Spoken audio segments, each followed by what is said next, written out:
আসসালামু আলাইকুম। আশা করি সবাই ভালো আছেন। আলহামদুলিল্লাহ আমিও ভালো আছি। আজকে পবিত্র শুক্রবার জুম্মার দিন। তো আজকে আমি দেখতে যাচ্ছি গুলশান সুসাদ মসজিদ। তো আপনারা দেখতে থাকুন আমার সাথে। তো চলুন দেখি।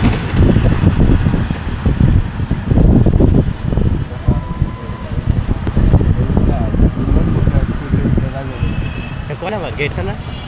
আর এটা রুট নাম্বার রুট নাম্বার।